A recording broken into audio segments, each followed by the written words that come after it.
다 망했습니다.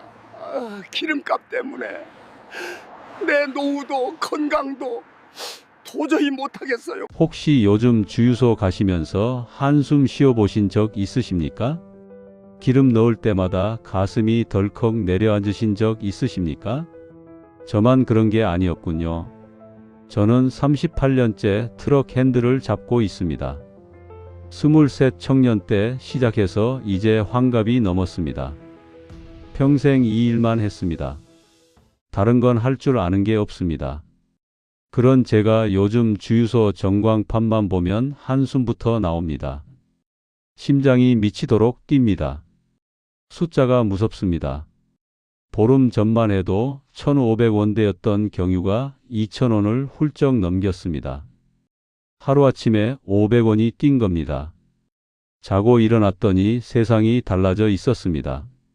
살면서 이런 적은 처음입니다. 지난주에 울산 다녀왔습니다. 왕복 700km입니다. 새벽 4시에 나가서 밤 9시에 들어왔습니다. 17시간을 달렸습니다. 그런데 기름값 빼고 통행료 빼고 밥값 빼니까 손에 남는 게 60만 원도 안 됐습니다. 하루 종일 뼈 빠지게 일하고 이게 전부입니다. 허탈했습니다. 이게 뭔가 싶었습니다. 퇴직하고 제2의 인생 시작한다며 트럭 사신 분들 많으시지요. 노후 자금 벌어보겠다고 이 바닥에 뛰어드신 분들 계시지요. 저도 그랬습니다. 40 넘어서 회사에서 잘리고 갈 데가 없어서 이 일 시작했습니다. 처음에는 그래도 괜찮았습니다. 열심히 하면 돈이 됐습니다. 그런데 지금은 아닙니다. 달릴수록 손해입니다. 동료 형님이 그러시더군요. 우리가 뭐냐고요? 노예라고요. 기름값에 노예라고요. 기름 넣으려고 달리고 달리려면 기름 넣고. 다람쥐 쳇바퀴라고요. 아무리 뛰어도 제자리라고요. 맞는 말이었습니다. 쓰라렸습니다. 가장 마음 아픈 건 가족입니다. 아내한테 미안합니다. 33년을 같이 살았는데 60 넘도록 이렇게밖에 못해주고 있습니다. 노후 준비는커녕 저축도 못하고 있습니다. 아이들한테도 짐이 되기 싫은데 이러다가 손 벌려야 하는 거 아닌가 걱정됩니다. 제 이야기를 들어주시겠습니까? 평범한 60대 화물차 기사의 이야기입니다. 특별한 사람 아닙니다. 그냥 가족 먹여 살리려고 새벽부터 밤까지 핸들 잡는 사람입니다. 여러분 주변에도 계실 겁니다. 아버지가 그러실 수도 있고, 형님이 그러실 수도 있고, 남편이 그러실 수도 있습니다. 끝까지 들어주시면 감사하겠습니다. 그리고 혹시 비슷한 처지에 계신 분이라면 댓글로 한마디만 남겨주십시오. 혼자가 아니라는 걸 서로 확인하고 싶습니다.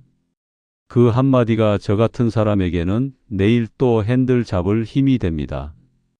해시태그 1장 충남 서산 바닷가 소년. 고향이 충청남도 서산입니다. 바닷가 작은 마을이었습니다. 요즘은 많이 발전했다고 하는데 제가 어렸을 때는 정말 시골이었습니다.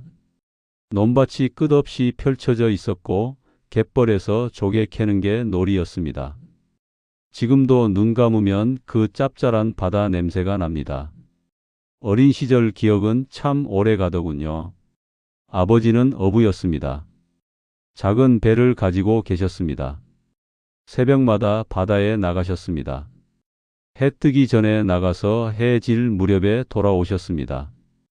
고기잡이가 잘 되는 날도 있었고 빈 그물로 돌아오시는 날도 있었습니다.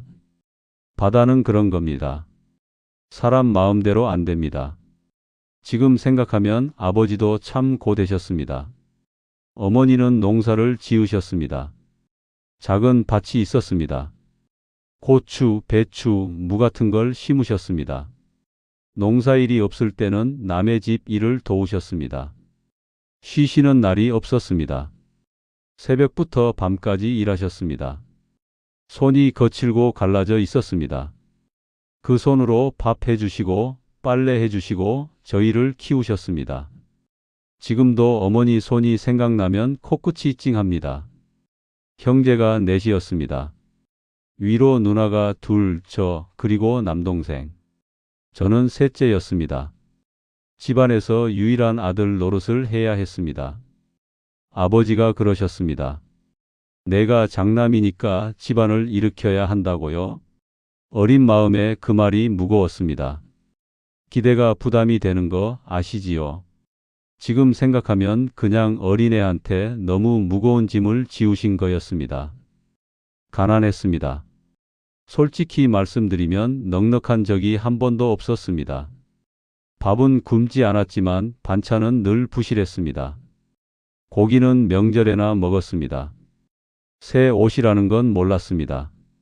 누나들 옷을 물려받거나 어머니가 지어주시는 옷을 입었습니다. 창피하진 않았습니다. 주변이 다 그랬으니까요. 가난은 부끄러운 게 아니었습니다. 그냥 일상이었습니다. 학교는 겨우 다녔습니다. 초등학교, 중학교, 고등학교, 대학은 꿈도 못 꿨습니다. 성적이 안 돼서가 아니었습니다. 돈이 없어서였습니다. 고등학교 3학년 때 담임 선생님이 부르시더군요. 성적이 괜찮으니까 대학 가보라고요. 장학금 받을 수도 있다고요. 집에 가서 아버지한테 말씀드렸습니다. 아버지 표정이 어두워지셨습니다. 미안하다고 하셨습니다. 형편이 안 된다고요. 그날 밤 아버지 방에서 한숨 소리가 들렸습니다. 어머니가 우시는 소리도 들렸습니다. 저는 이불을 뒤집어 쓰고 누워 있었습니다. 원망하진 않았습니다. 부모님 탓이 아니라는 걸 알았으니까요. 그냥 팔자라고 생각했습니다. 공부 못하는 팔자구나 그렇게 받아들였습니다. 고등학교를 졸업하고 바로 서울로 올라왔습니다. 1984년 봄이었습니다. 20살이었습니다. 배낭 하나 메고 고속버스를 탔습니다. 서울이 처음이었습니다. 버스에서 내리니까 사람이 너무 많아서 어지러웠습니다. 건물이 하늘을 찌를 듯 높았습니다. 시골 소년한테는 다른 세상이었습니다. 무섭기도 하고 설레기도 했습니다. 연고가 없었습니다. 아는 사람이 없었습니다. 같은 동네 형 한 명이 서울에서 일한다고 해서 연락했습니다. 그 형이 건설 현장 일을 소개해 줬습니다. 노가다였습니다. 시멘트 나르고 벽돌 쌓고 철근 묶는 일이었습니다. 하루 품삯이 15,000원이었습니다. 지금 생각하면 얼마 안 되지만 그때는 큰 돈이었습니다. 일이 고됐습니다. 몸이 부서지는 줄 알았습니다. 손에 물집이 잡히고 터지고 굳은 살이 박혔습니다. 허리가 아파서 밤에 잠을 못 잘 때도 있었습니다. 그래도 버텼습니다. 선택지가 없었으니까요.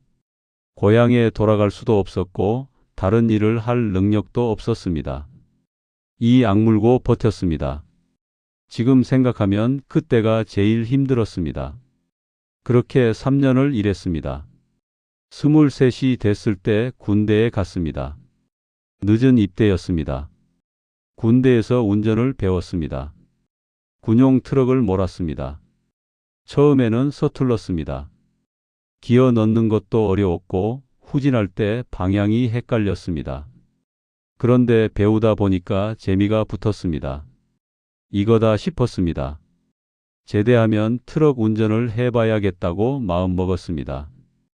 해시태그 2장. 트럭과의 첫 만남. 제대하고 나니 26이었습니다. 1987년이었습니다. 바로 운전면허를 땄습니다. 일종 대형 면허였습니다. 그때는 학원이 지금처럼 잘 되어 있지 않았습니다. 도로에서 직접 배웠습니다. 선배 기사 옆에 타서 어깨너머로 익혔습니다. 석 달 걸렸습니다. 힘들었지만 보람 있었습니다. 첫 직장은 운송회사였습니다. 월급쟁이 기사였습니다. 회사 소속으로 회사 차를 몰았습니다. 월급이 70만 원이었습니다. 지금 기준으로는 얼마 안 되지만 그때는 꽤 괜찮은 돈이었습니다. 건설 현장에서 하루 15,000원 받던 것보다 훨씬 나았습니다. 안정적이었습니다. 그때 처음으로 대형 트럭을 몰았습니다. 15톤 카고였습니다. 군대에서 몰던 트럭보다 훨씬 컸습니다. 처음 운전석에 올라탔을 때 떨렸습니다. 핸들이 컸고 시야가 높았습니다. 도로가 다르게 보였습니다. 승용차가 개미처럼 작아 보였습니다. 처음 며칠은 긴장의 연속이었습니다. 땀이 비 오듯 흘렀습니다. 코너 돌 때마다 심장이 두근거렸습니다. 브레이크 밟을 때마다 식은땀이 났습니다. 트럭은 승용차와 완전히 달랐습니다. 제동거리가 길었습니다. 미리미리 예측해야 했습니다. 급하게 움직이면 사고 납니다. 한 달쯤 지나니까 요령이 생겼습니다. 몸이 기억하기 시작했습니다. 핸들 놀림이 자연스러워졌습니다. 기어 변속도 부드러워졌습니다. 트럭이 제 몸의 일부처럼 느껴지기 시작했습니다.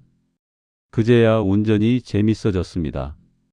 이 일을 오래 할 수 있겠다 싶었습니다. 그 무렵 아내를 만났습니다. 소개팅이었습니다. 회사 선배가 소개해 줬습니다. 아내는 저보다 3살 아래였습니다. 23이었습니다. 작은 공장에서 일하고 있었습니다. 첫인상이 좋았습니다. 웃는 얼굴이 해맑았습니다. 말투가 따뜻했습니다. 살갑다는 표현이 맞겠습니다. 몇 번 만나다 보니 정이 들었습니다. 주말마다 만났습니다. 영화도 보고 밥도 먹고 공원도 걸었습니다. 돈이 없어서 비싼 데는 못 갔습니다. 그래도 좋았습니다. 함께 있는 것만으로도 행복했습니다. 젊었으니까요. 젊으면 가난해도 행복할 수 있더군요. 1년 사귀고 청혼했습니다. 27이었습니다. 아내가 고개를 끄덕였습니다. 결혼식은 작게 올렸습니다.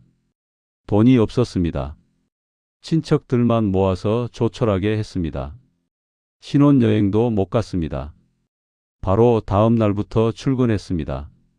낭만이 없었습니다. 그래도 후회하지 않습니다. 그때 그 선택이 제 인생 최고의 선택이었습니다. 신혼집은 월세방이었습니다. 단칸방이었습니다. 부엌이랑 방이랑 붙어 있었습니다. 화장실은 공동이었습니다. 좁고 불편했습니다. 그래도 우리만의 공간이 생긴 게 좋았습니다. 아내가 살림을 꾸렸습니다. 작은 공간이 따뜻해졌습니다. 퇴근하고 집에 오면 아내가 밥을 차려놓고 기다리고 있었습니다. 그 따뜻한 밥 한 끼가 하루의 피로를 녹여줬습니다. 이듬해 아들이 태어났습니다. 1989년이었습니다. 처음 아들 얼굴을 봤을 때 눈물이 났습니다. 이렇게 작고 예쁜 게 내 아이라니 믿기지 않았습니다. 아내 손을 잡고 울었습니다. 이 아이를 위해 뭐든 하겠다고 다짐했습니다. 아버지가 된다는 건 그런 거였습니다. 책임감이 무겁게 내려앉았습니다. 3년 뒤 딸이 태어났습니다. 1992년이었습니다. 딸은 저를 닮아서 눈이 컸습니다. 아내가 그러더군요. 눈은 아빠 닮았는데 다행히 코는 엄마를 닮았다고요? 농담이었습니다. 웃었습니다. 가족이 넷이 됐습니다. 월세방이 좁아졌습니다. 더 열심히 벌어야겠다고 마음먹었습니다. 해시태그 3장. 외환위기 그 시절을 아십니까? 1997년이었습니다. 그해 겨울 세상이 뒤집어졌습니다. 외환위기가 터졌습니다. IMF라고 불렀습니다. 뉴스에서 맨날 그 이야기였습니다. 나라가 망한다고요? 빚을 갚을 돈이 없다고요? 금 모으기 운동을 한다고요? 처음에는 먼 나라 이야기 같았습니다. 저는 그냥 트럭만 몰면 되는 줄 알았습니다. 그런데 아니었습니다. 회사가 흔들리기 시작했습니다. 물량이 줄었습니다. 공장들이 문을 닫으니까 운송할 화물이 없었습니다. 월급이 밀리기 시작했습니다. 한 달, 두 달 밀리더니 석 달이 됐습니다. 사장님이 조금만 기다리라고 했습니다. 기다렸습니다. 선택지가 없었으니까요. 그해 12월 회사가 부도났습니다. 하루아침에 직장을 잃었습니다. 34살이었습니다. 아들은 8살, 딸은 5살이었습니다. 밀린 월급 3개월치는 결국 못 받았습니다. 210만 원이었습니다.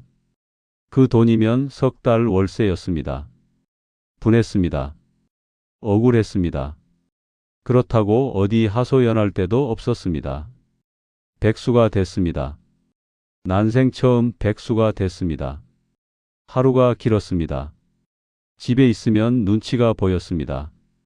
아내는 아무 말 안 했지만 스스로 한심했습니다. 가장이 집에서 놀고 있으니까요. 매일 아침 나갔습니다. 갈 데는 없었지만 일단 나갔습니다. 신문 보고 직업 소개서 다니고 아는 사람한테 연락하고 그렇게 발품을 팔았습니다. 석 달 동안 일자리를 찾아 헤맸습니다. 운송회사란 운송회사는 다 찾아갔습니다. 다 안 됐습니다. 경기가 너무 안 좋았습니다. 어디서도 사람을 안 뽑았습니다. 오히려 잘리는 사람들이 수두룩했습니다. 저 같은 실업자가 거리에 넘쳤습니다. 경쟁이 치열했습니다. 저축해둔 돈이 바닥나기 시작했습니다. 월세 내고 아이들 학비 내고 밥 먹고 나면 남는 게 없었습니다. 아내가 다시 일을 나가기 시작했습니다. 공장이었습니다. 예전에 다니던 공장에서 다시 받아줬습니다. 아이들은 장모님께 맡겼습니다. 자존심이 상했습니다. 아내한테 미안했습니다. 가장이 돈을 못 버는데 아내가 일하러 나가야 하다니 얼굴을 못 들었습니다. 그때 고향 선배한테 연락이 왔습니다.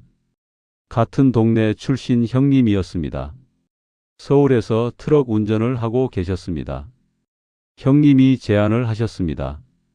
지입기사를 해보라고요.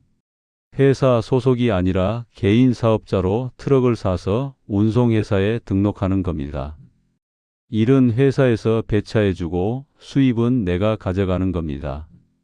대신 기름값이나 수리비는 내가 부담하는 겁니다. 고민됐습니다. 트럭을 사려면 큰 돈이 필요했습니다. 그때 중고 15톤 트럭이 2,500만 원 정도 했습니다. 목돈이 없었습니다. 대출을 받아야 했습니다. 위험했습니다. 빚을 지는 건 무서운 일이었습니다. 잘못되면 가족이 거리에 나앉을 수도 있었습니다. 그런데 선택지가 없었습니다. 월급쟁이 자리는 안 나왔습니다. 계속 백수로 있을 수 없었습니다. 아내 월급으로만 버틸 수 없었습니다. 뭐라도 해야 했습니다. 결심했습니다. 지입기사를 하자. 도박이었습니다.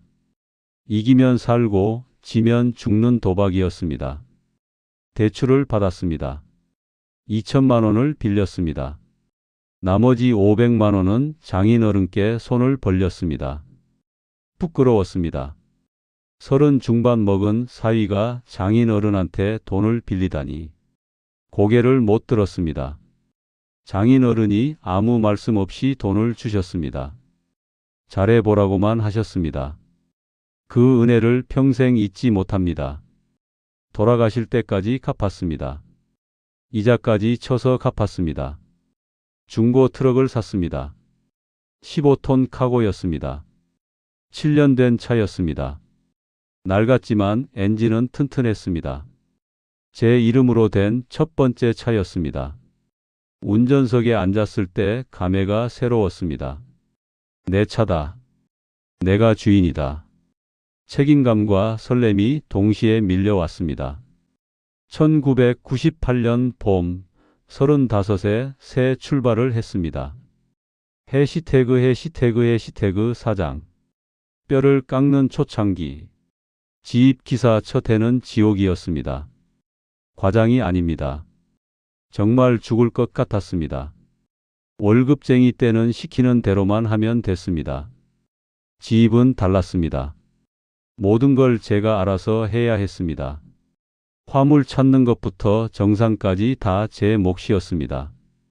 처음에는 화물 구하기가 어려웠습니다. 운송회사에서 배차를 해주긴 하는데 신입한테 좋은 물건을 안 줬습니다. 단가 낮은 것, 거리 먼 것, 힘든 것만 돌아왔습니다. 선배 기사들이 남긴 찌꺼기를 주워 먹는 격이었습니다. 억울해도 참았습니다.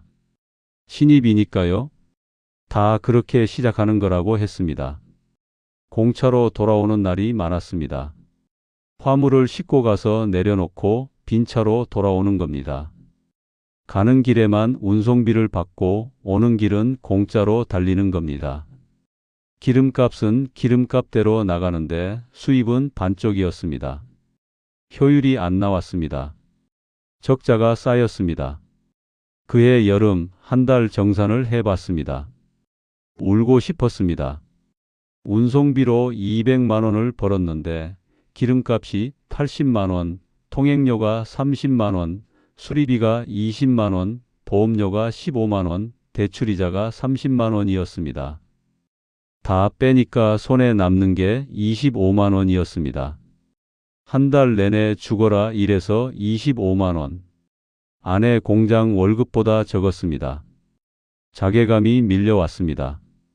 그래도 포기하지 않았습니다. 포기하면 끝이었으니까요. 대출금이 남아 있었습니다. 트럭을 팔아도 빚만 남았습니다. 돌아갈 곳이 없었습니다. 앞으로 가는 수밖에 없었습니다. 이를 악물었습니다. 배워야 한다고 마음먹었습니다. 선배들한테 머리를 숙였습니다. 가르쳐 달라고 했습니다. 선배들이 요령을 알려줬습니다. 어떤 화물이 단가가 좋은지, 어떤 루트가 기름을 아끼는지, 어떻게 해야 공차를 줄이는지 노하우가 있었습니다. 저는 스펀지처럼 빨아들였습니다. 메모를 했습니다. 밤에 집에 와서 복기했습니다. 실수를 분석했습니다. 왜 손해를 봤는지, 어디서 잘못했는지 따져봤습니다. 1년이 지나니까 조금씩 나아졌습니다. 요령이 생겼습니다. 화물 구하는 것도 익숙해졌습니다. 공차를 줄이는 방법도 터득했습니다. 가는 길에 화물 싣고 오는 길에도 화물 싣는 겁니다. 왕복으로 운송비를 받는 겁니다. 말은 쉬운데 실제로 하려면 노력이 필요합니다. 화주를 뚫어야 합니다. 인맥을 쌓아야 합니다. 발품을 팔았습니다. 공단을 돌아다녔습니다.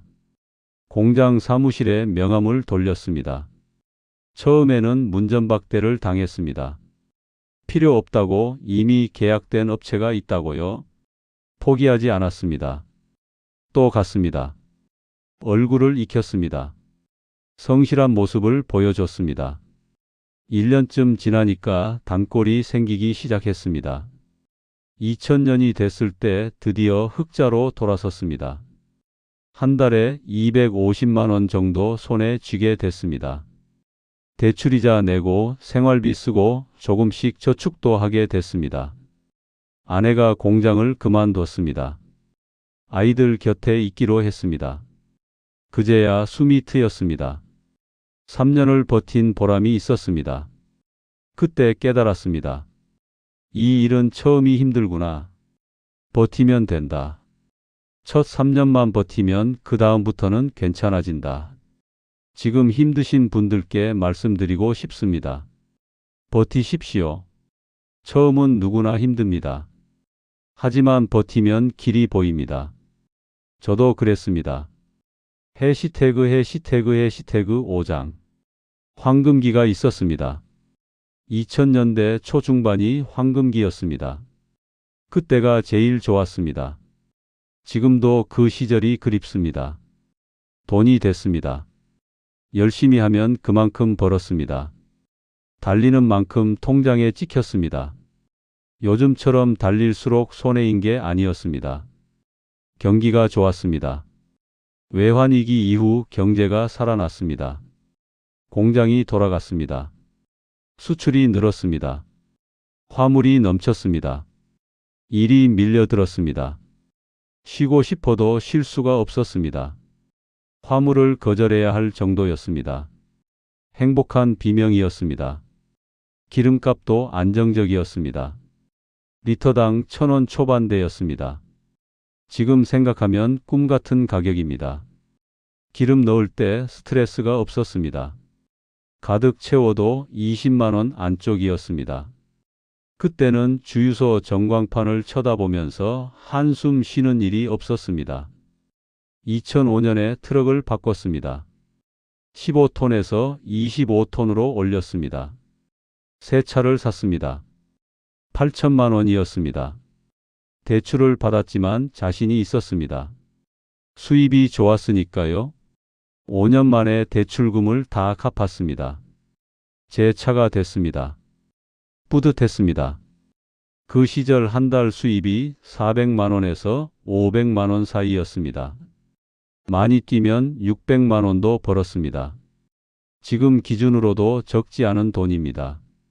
그때는 더 컸습니다. 물가가 지금보다 낮았으니까요. 넉넉하게 살았습니다. 부족함이 없었습니다. 아이들 학원비 걱정 안 했습니다. 아내한테 용돈도 줬습니다. 가끔 외식도 했습니다. 소고기도 먹었습니다. 삼겹살만 먹다가 등심 먹으니까 감회가 새롭더군요. 가족 여행도 갔습니다. 여름 휴가 때 경주를 갔습니다. 첫 가족 여행이었습니다. 아이들이 좋아했습니다. 아내가 웃었습니다. 그 웃음이 아직도 눈에 선합니다. 큰아들이 대학에 갔습니다. 2003년이었습니다. 서울에 있는 대학이었습니다. 등록금이 학기당 350만 원이었습니다. 적지 않은 돈이었지만 낼 수 있었습니다. 아들이 고마워했습니다. 열심히 공부하겠다고 했습니다. 저는 뿌듯했습니다. 내 아들을 대학에 보내다니. 가난한 집안에서 태어나 대학 문턱도 못 밟은 제가 제 자식은 대학에 보내는 겁니다. 딸도 대학에 갔습니다. 2006년이었습니다. 경기도에 있는 대학이었습니다. 아이 둘 다 대학생이 됐습니다. 등록금이 2배로 들었습니다. 부담이 컸습니다. 하지만 버틸 수 있었습니다. 열심히 뛰면 됐습니다. 새벽에 나가서 밤에 들어오면 됐습니다. 돈은 벌면 됐습니다. 그때 저는 40 중반이었습니다. 체력이 절정이었습니다. 밤새 달려도 끄떡없었습니다.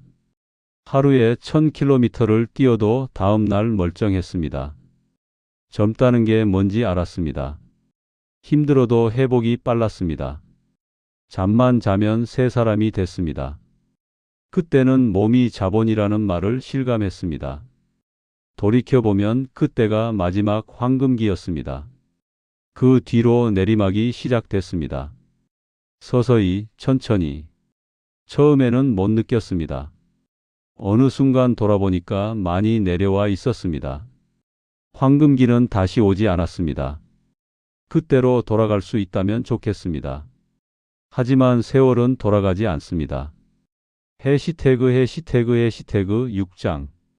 서서히 기울어가는 삶. 2010년대에 들어서면서 상황이 달라졌습니다. 처음에는 미세한 변화였습니다. 거의 느끼지 못했습니다. 그런데 어느 순간 고개를 들어보니까 세상이 많이 바뀌어 있었습니다. 물이 서서히 끓어오르면 개구리가 모른다고 하지요. 딱 그랬습니다. 경기가 안 좋아졌습니다. 2008년에 세계 금융위기라는 게 터졌습니다. 미국에서 시작된 거라고 합니다. 그게 우리나라에도 영향을 줬습니다. 화물량이 줄었습니다. 예전처럼 일이 밀려들지 않았습니다. 배차를 기다리는 날이 생겼습니다. 운송비도 내려갔습니다. 경쟁이 심해졌습니다. 트럭이 많아졌습니다. 은퇴한 분들이 트럭 시장에 뛰어들었습니다. 50대, 60대 분들이었습니다. 직장에서 나와서 뭔가 해야 하는데 갈 데가 없어서 트럭을 사신 분들이었습니다. 공급이 늘어나니까 단가가 떨어졌습니다. 화주들이 발등에 불 떨어지면 후려쳤습니다. 이 가격에 안 하면 다른 기사 쓴다고요? 어쩔 수 없이 받아들였습니다. 안 받으면 다른 사람이 합니다. 그러면 저는 놉니다. 노는 것보다는 낫습니다. 그렇게 생각하고 참았습니다. 참고 또 참았습니다. 기름값도 올랐습니다. 2008년에 한번 크게 뛰었습니다. 리터당 2,000원을 넘겼습니다. 그때도 난리였습니다. 다행히 얼마 안 가 내렸습니다. 하지만 1,000원대 초반으로 돌아가진 않았습니다. 1,500원대에서 맴돌았습니다. 예전보다 확실히 올랐습니다. 수입은 줄고 비용은 늘었습니다. 악순환이었습니다. 한 달에 500만 원 벌던 게 400만 원이 됐습니다. 400만 원이 300만 원이 됐습니다. 서서히 천천히 개구리가 물에 삼키듯이 느끼지 못하는 사이에 쪼그라들었습니다. 아이들 대학 등록금 내랴, 대출금 갚으랴, 생활비 쓰랴 빠듯했습니다. 저축이 안 됐습니다. 예전에는 조금씩이라도 모았는데 이제는 버는 대로 나갔습니다. 노후 준비를 해야 하는데 시작도 못했습니다. 조바심이 났습니다. 그래도 버텼습니다. 아이들 졸업시키면 나아지겠지. 대출금 다 갚으면 나아지겠지. 그렇게 생각하며 버텼습니다. 큰아들이 취직했습니다. 2009년이었습니다. 중견기업에 들어갔습니다. 딸도 취직했습니다. 2012년이었습니다. 학교 행정실에서 일하게 됐습니다. 아이들이 제 손을 떠났습니다. 이제 좀 여유가 생기겠지. 아이들 뒷바라지 끝났으니까. 그렇게 기대했습니다. 아니었습니다. 상황이 나아지지 않았습니다. 오히려 더 힘들어졌습니다. 나이가 들면서 체력이 떨어졌습니다. 예전처럼 밤새 달릴 수가 없었습니다. 무릎이 아프고 허리가 아프고 눈이 침침해졌습니다. 2018년에 트럭을 바꿨습니다. 13년 탄 차였습니다. 노후화가 심했습니다. 수리비가 많이 들었습니다. 새 차를 샀습니다. 25톤 카고였습니다. 가격이 올라서 억 원이 넘었습니다. 대출을 받았습니다. 7천만 원을 빌렸습니다. 55살에 또 빚을 졌습니다. 그 빚을 아직 갚고 있습니다. 2천만 원 정도 남았습니다. 한 달에 70만 원씩 갚고 있습니다. 원금이랑 이자랑 합쳐서요. 그 돈을 빼고 나면 손에 남는 게 얼마 안 됩니다. 노후 준비는 언감생심입니다. 빚이나 갚자, 그게 지금 목표입니다. 해시태그 7장. 기름값의 노예가 되다. 올해 3월 세상이 또 뒤집어졌습니다. 중동에서 전쟁이 터졌습니다. 미국과 이란이 충돌했습니다. 뉴스에서 맨날 그 이야기였습니다. 호르무즈 해협이 어쩌고 원유 수송이 어쩌고. 처음에는 남의 나라 이야기 같았습니다. 그런데 아니었습니다. 기름값이 미쳐 날뛰기 시작했습니다. 하루아침에 100원씩 올랐습니다. 이틀 만에 200원이 뛰었습니다. 주유소 전광판 숫자가 정신없이 바뀌었습니다. 어느 날은 아침하고 저녁하고 가격이 달랐습니다. 보름 만에 500원 가까이 올랐습니다. 1,500원대이던 경유가 2,000원을 넘겼습니다. 리터당 2,100원, 2,200원, 어떤 주유소는 2,300원까지 갔습니다. 살면서 이런 적은 처음이었습니다. 외환위기 때도 금융위기 때도 이렇게 빠르게 오르진 않았습니다. 그 주에 주유소에서 기름을 넣다가 손이 떨렸습니다. 전광판을 봤습니다. 경유 리터당 2,138원, 200리터를 넣었습니다. 42만 7,600원이 찍혔습니다. 일주일 전에는 38만 원이었습니다. 한 번 주유에 5만 원 가까이 더 나간 겁니다. 카드를 긁는데 손이 떨렸습니다. 눈에 뭔가 고였습니다. 눈물이었습니다. 주유소 앞에서 61살 먹은 늙은이가 울었습니다. 창피했습니다. 그런데 멈출 수가 없었습니다. 서러웠습니다. 억울했습니다. 내가 뭘 잘못했다고 이러나 싶었습니다. 그날 밤 동료 기사들을 만났습니다. 술자리였습니다.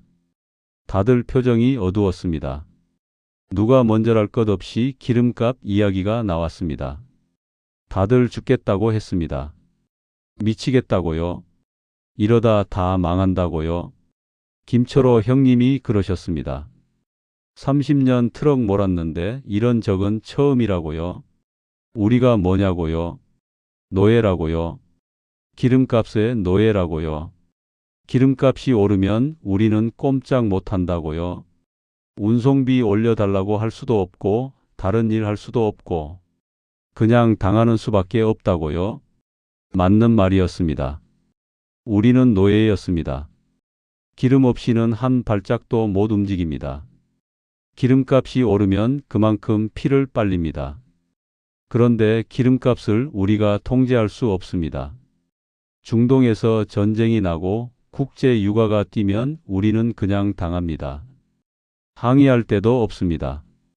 하소연할 때도 없습니다. 계산을 해봤습니다. 기름값이 500원 오르면 한 번 운행에 기름값이 10만 원 더 나갑니다. 한 달에 20번 운행하면 200만 원입니다. 200만 원이 그냥 날아가는 겁니다. 아무것도 안 했는데 예전처럼 똑같이 일했는데 200만 원이 사라지는 겁니다. 그 200만 원이면 뭘 할 수 있는지 아십니까? 한 달 생활비입니다. 손주 100일상 선물입니다. 아내 생일에 외식하고 옷 사줄 수 있는 돈입니다. 그 돈이 기름통으로 들어갑니다. 우리 주머니에서 정유사 주머니로 갑니다. 분했습니다. 화가 났습니다. 그렇다고 어쩔 수가 없었습니다. 해시태그 8장. 그래도 달려야 합니다. 한 달이 지났습니다. 기름값이 조금 안정됐습니다. 리터당 1,800원대까지 내려왔습니다. 최고점 대비 300원 정도 떨어졌습니다. 정부에서 최고 가격제인가를 시행해서 그렇다고 합니다. 완전히 예전으로 돌아간 건 아니지만 그래도 숨통이 트입니다. 오늘도 달렸습니다. 인천에서 대전까지 갔다가 돌아왔습니다. 왕복 600km입니다. 새벽 5시에 출발해서 저녁 6시에 집에 왔습니다. 13시간 운전했습니다. 익숙한 하루입니다. 38년째 이렇게 살고 있습니다. 돌아오는 길에 생각했습니다. 왜 이 일을 계속하는 걸까? 힘들고 돈도 예전만 못하고 몸도 여기저기 아픈데 그만둘 수도 있습니다. 트럭 팔고 쉴 수도 있습니다. 대출이 좀 남았지만 어떻게든 되겠지요. 그런데 안 그만둡니다. 이유가 있습니다. 첫째, 아직 할 수 있습니다. 61살이지만 눈도 괜찮고 반응 속도도 괜찮습니다. 운전하는데 지장이 없습니다. 할 수 있을 때 해야 합니다. 못하게 될 때가 옵니다. 그때 가서 후회하기 싫습니다. 둘째, 가족이 있습니다. 아내가 있습니다. 33년을 함께 살았습니다. 평생 고생만 시킨 사람입니다. 이제라도 잘해주고 싶습니다. 여행도 보내주고 싶고 맛있는 것도 사주고 싶습니다. 손주도 있습니다. 올해 4살입니다. 용돈도 주고 싶고 장난감도 사주고 싶습니다. 그러려면 돈이 필요합니다. 셋째, 자존심이 있습니다. 평생 일해왔습니다. 20살에 서울 올라와서 지금까지 한 번도 쉰 적이 없습니다. 남한테 손 벌린 적 없습니다. 제 힘으로 먹고 살았습니다. 그 자존심을 지키고 싶습니다. 아이들한테 짐이 되기 싫습니다. 늙어서도 제 밥값은 제가 벌고 싶습니다. 넷째, 동료들이 있습니다. 같이 고생하는 형님들, 동생들이 있습니다. 만나면 서로 위로합니다. 술 한잔 하면서 하소연합니다. 혼자가 아닙니다. 동료들이 버티니까 저도 버팁니다. 저 혼자 그만두면 왠지 배신하는 것 같습니다. 다섯째, 이 일에 의미가 있습니다. 화물 운송이 없으면 세상이 안 돌아갑니다. 마트에 물건이 들어갑니다. 공장이 돌아갑니다. 우리가 바퀴를 굴립니다. 대한민국 물류가 우리 손에 달려 있습니다. 힘들어도 보람이 있습니다. 누군가는 해야 하는 일입니다. 저녁에 집에 왔습니다. 아내가 밥을 차려놓고 기다리고 있었습니다. 따뜻한 된장찌개였습니다. 같이 밥을 먹었습니다. 아내가 물었습니다. 오늘 어땠냐고요? 괜찮았다고 했습니다. 기름값도 좀 내렸다고요? 아내가 웃었습니다. 다행이라고요? 밥 먹고 텔레비전을 봤습니다. 뉴스가 나왔습니다. 중동 상황이 좀 나아졌다고 합니다. 휴전 협상 중이라고 합니다. 기름값이 더 내릴 수도 있다고 합니다. 희망적인 소식이었습니다. 물론 또 어떻게 될지 모릅니다. 그래도 일단은 좋은 신호입니다. 아내가 제 손을 잡았습니다. 따뜻했습니다. 아내가 말했습니다. 고생 많다고요. 건강만 챙기라고요. 저도 말했습니다. 당신도 고생 많았다고요. 고맙다고요. 33년을 함께 살았습니다. 가난할 때도 있었고 힘들 때도 있었습니다. 그래도 함께였습니다. 앞으로도 함께일 겁니다. 이 손을 놓지 않으려면 계속 달려야 합니다. 힘들어도 달려야 합니다. 동료 형님이 우리가 노예라고 했습니다. 기름값의 노예라고요. 한동안 맞는 말이라고 생각했습니다. 그런데 지금은 생각이 다릅니다. 노예는 선택권이 없습니다. 우리는 다릅니다. 힘들지만 선택할 수 있습니다. 버틸 수도 있고 그만둘 수도 있습니다. 저는 버티기로 선택했습니다. 제 의지입니다. 그리고 노예는 혼자입니다. 우리는 다릅니다. 가족이 있습니다. 동료가 있습니다. 함께하는 사람들이 있습니다. 그래서 버틸 수 있습니다. 이 글을 보고 계신 분들께 말씀드립니다. 혹시 저처럼 힘드신 분 계십니까? 기름값 때문에 한숨 쉬시는 분 계십니까?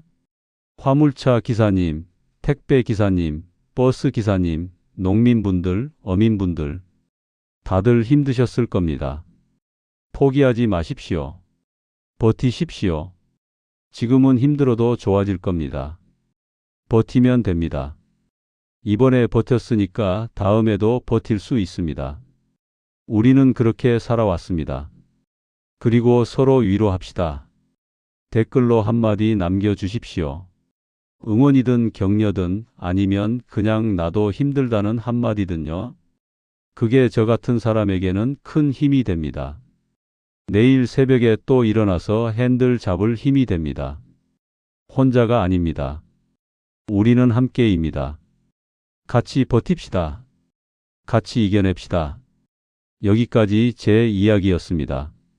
긴 이야기 들어주셔서 감사합니다. 부디 건강하십시오. 행복하십시오.